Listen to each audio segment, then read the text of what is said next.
Hai Sobat Satwa, berjumpa lagi dengan saya Alodia sebagai host di program Aneka Unggas. Kali ini kita sudah berada di Gentan Farm, Penangkaran Merak, Ngerupit Jenengan, Ponorogo. Yuk langsung aja.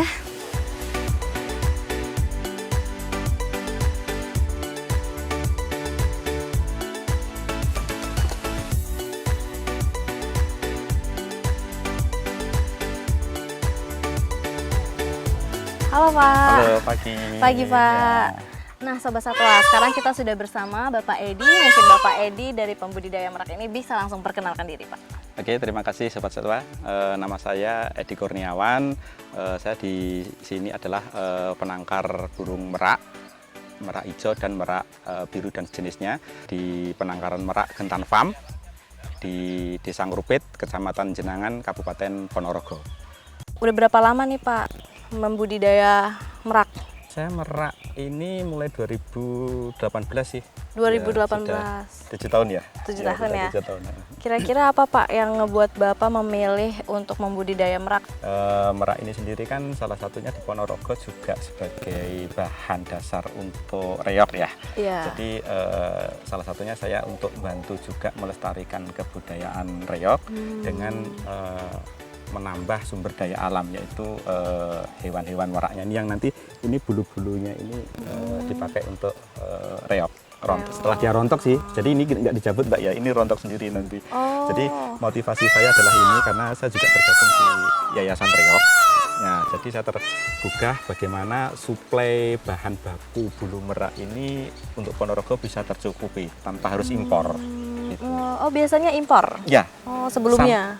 Sampai hari ini pun kita masih kekurangan. Berarti kalau untuk kedepannya budidaya merak tuh sangat dibutuhkan juga ya Pak ya? Iya. Masih dibutuhkan ya Pak di Indonesia? Untuk di ya, Ponorogo aja, saya mungkin kebutuhannya baru bisa 1-5% aja. Oh iya? Iya, bulu merak yang ada di saya ini mungkin hanya bisa membantu 1-5% saja dari seluruh reog yang ada di Ponorogo. Ponorogo, itu baru Ponorogo ya Pak Iya, ya? Belum Indonesia? Belum. Di Ponorogo ini aja kan ada 500 lebih dadak merak. Jadi ya kalau saya asumsikan paling tidak di Ponorogo ini per desa mempunyai 3-5 ekor untuk bisa memenuhi kebutuhan untuk reog.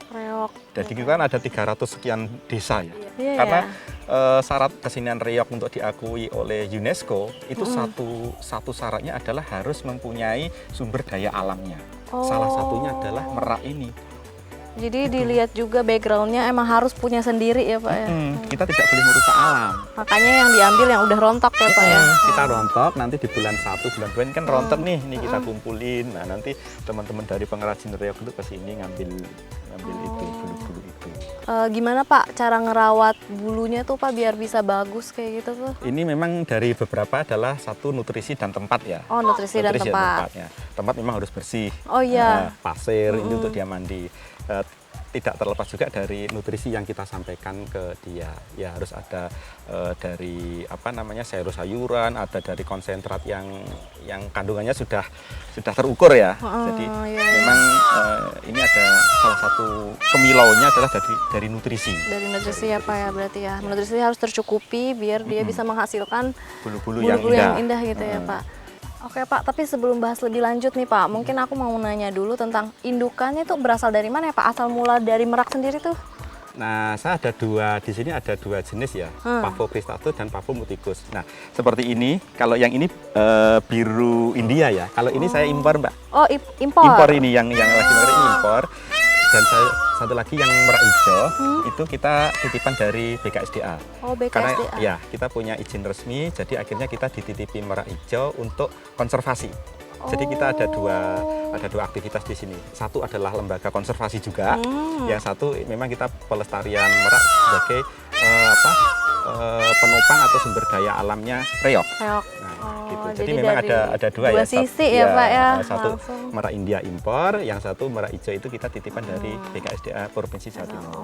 Ini dia itu lagi seneng, dia itu lagi dia pengen memikat betina.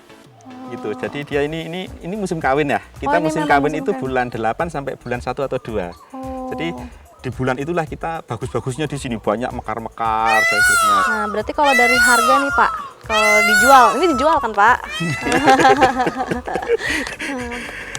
Kalau dijual kayak dari yang kecil sampai remaja sampai yang udah dewasa ada Ya, perbedaan?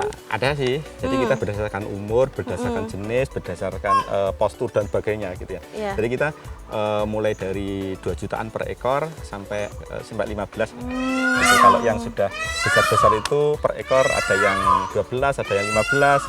Kalau yang hijau yang sudah ada sertifikat edarnya itu beda lagi. Oke, kita ke kandang sebelah Mbak, itu ada yang putih.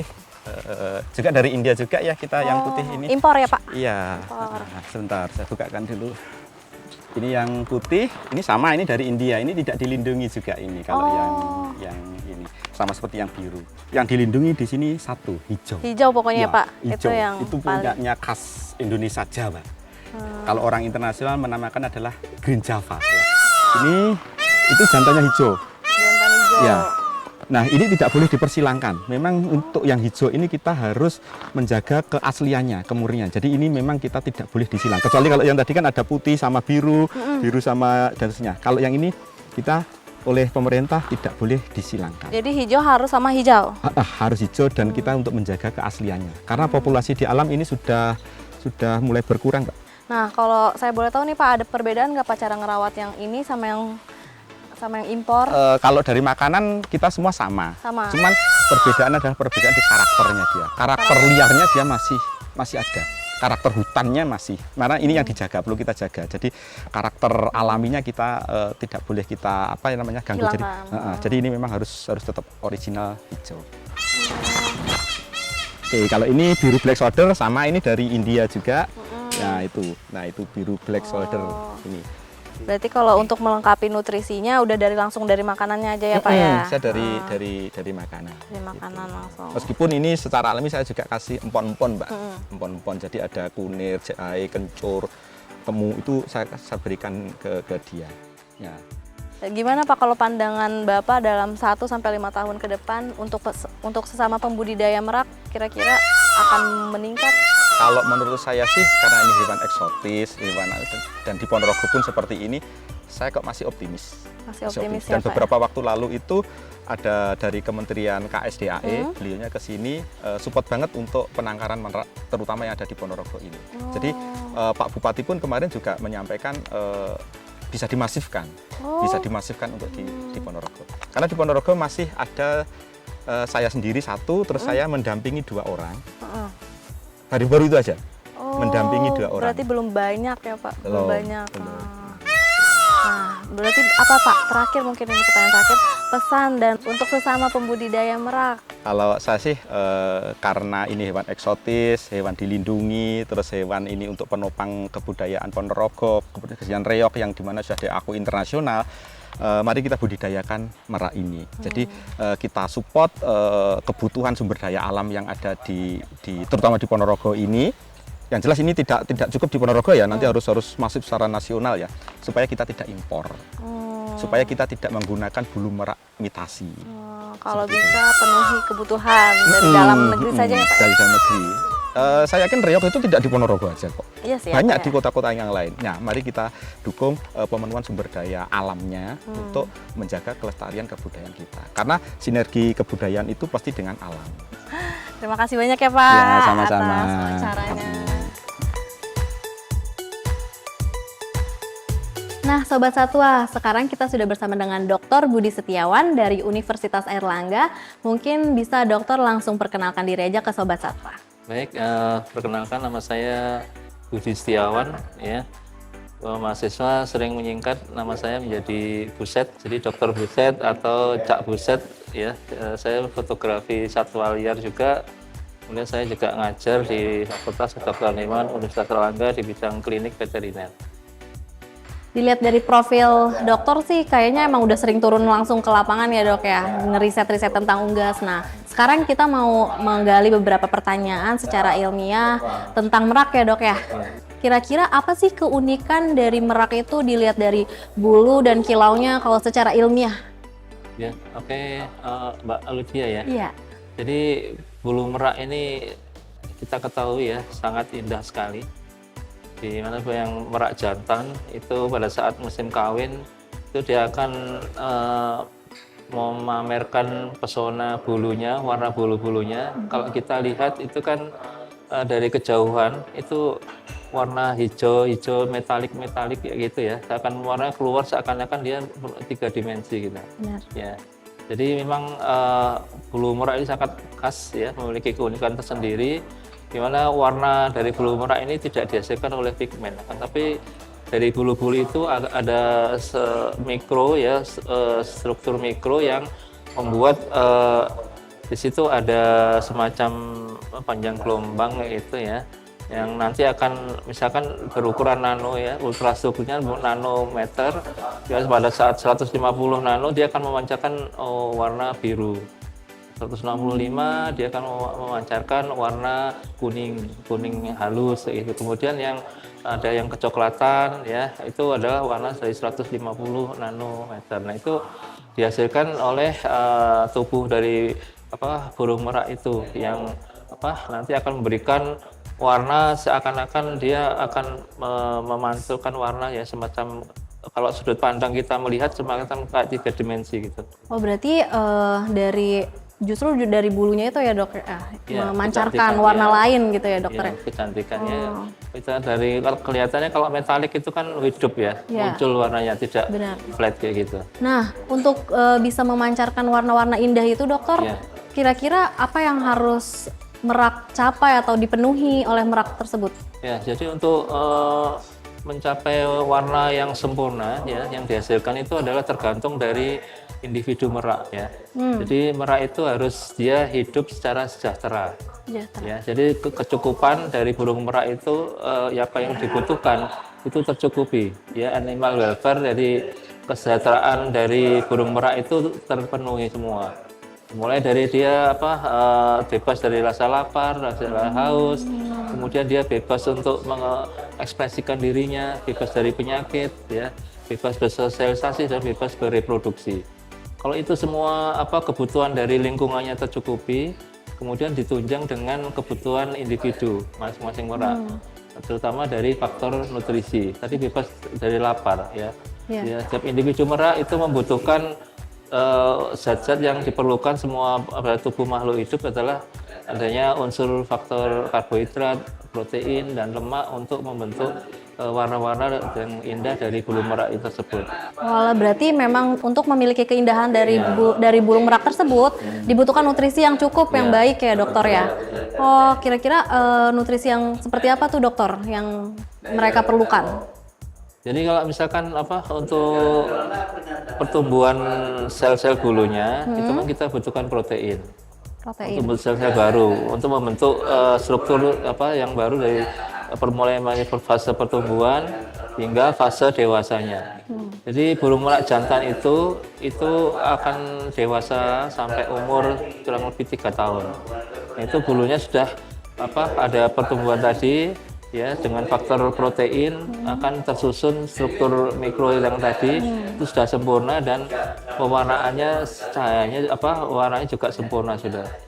Jadi untuk pertumbuhan badannya juga, untuk sumber energi karbohidrat dibutuhkan juga. Ini didapatkan ya dari biji-biji yang dia makan, karbohidrat. Itu proteinnya dari serangga, ulat yang dimakan dia di habitatnya di situ.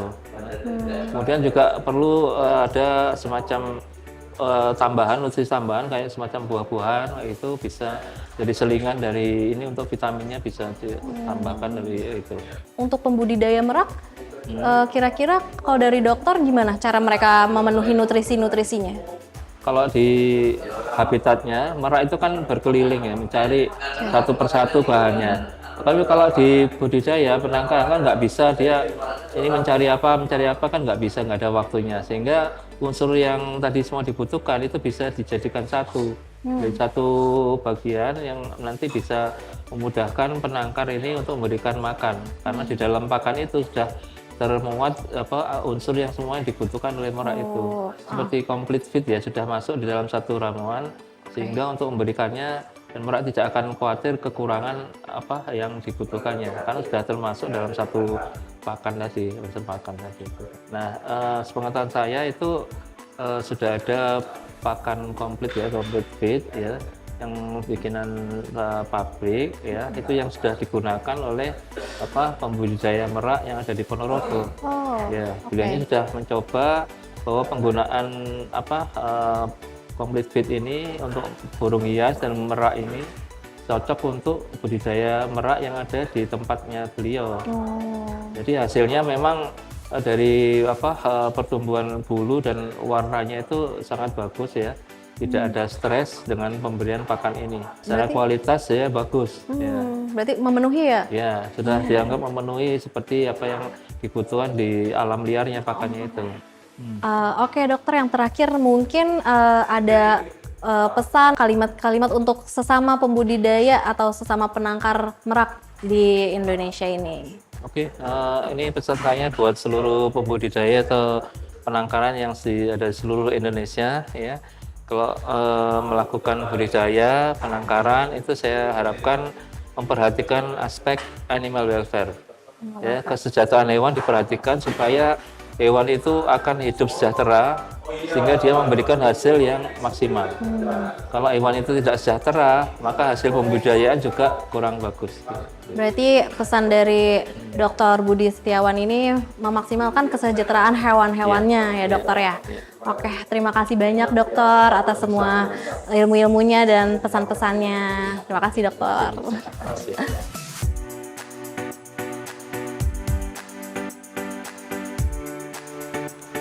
Demikian Sobat Satwa, perjalanan kita kali ini melihat berbagai jenis merak. Jangan lupa dukungan ke kita dalam bentuk like dan subscribe. Sampai bertemu di episode selanjutnya.